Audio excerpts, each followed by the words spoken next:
Hi friends.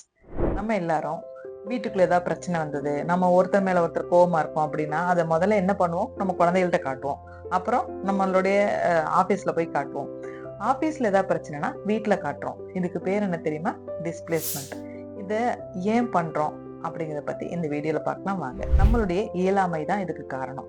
யாரு கூட நம்ம கோவமா இருக்கோம், வருத்தமா இருக்கோமோ, அதை டைரக்டா அந்த பர்சன் கூடயே பேசி சார்ட் அவுட் பண்றதுக்கான டெக்னிக் நமக்கு தெரியல, அல்லது பண்றது ஹேபிச்சுவலா நமக்கு இல்ல. அதனால அந்த கோவத்தை எங்கேயாவது கொண்டு இறக்கி வச்சா போதும், ஒரு பாரம் மாதிரி நினைச்சிட்டு எங்கேயாவது இறக்கி வச்சா போதும்னு நினைச்சிட்டு சம்பந்தம் இல்லாத இடத்துல நம்ம பண்ணிட்டு இருப்பாங்க. குழந்தைங்க பாவம், அவங்க என்ன பண்ணுவாங்க, நம்ம கூட வேலை செய்யறவங்க என்ன பண்ணுவாங்க, அல்லது ஆபீஸ்ல இருக்க டென்ஷனை கொண்டு வந்து மேனேஜரை காட்ட முடியாத வீட்டுல இந்த மாதிரி பண்ற பிஹேவியரை கொஞ்சம் திங்க் பண்ணி பாருங்க. யாரெல்லாம் கோவத்தை நம்ம டிஸ்பிளேஸ்மெண்ட் பண்றோமோ, யார்கிட்ட பண்றோமோ, அது தேவையா, அது நியாயமா அப்படின்னு நம்ம கான்சியஸ்னஸ் கேட்டு பாருங்க. அது எஸ், இது நியாயம் தான், பரவாயில்ல நீ பண்ணுன்னு சொல்லுதா அப்படிங்கறத திங்க் பண்ணி பாருங்க. நம்ம நிறைய சொத்து சேர்த்து வச்சோம்னா அதை இது மாதிரி ஒரு இடத்துல இருந்து சேர்த்து இன்னொரு இடத்துக்கு யாருக்கா தூக்கி கொடுத்துருவோமா? ஃப்ரீயா கொடுக்க மாட்டோம். ஆனா இந்த கோவங்கிற விஷத்தை மட்டும் ஏங்க எல்லாருக்கும் விட்டு எறிறோம் நம்ம அப்படிங்கறத கொஞ்சம் திங்க் பண்ணி பாருங்க. திங்க் டிஃப்ரெண்ட், கொஞ்சம் மாத்தி யோசிக்கலாமே.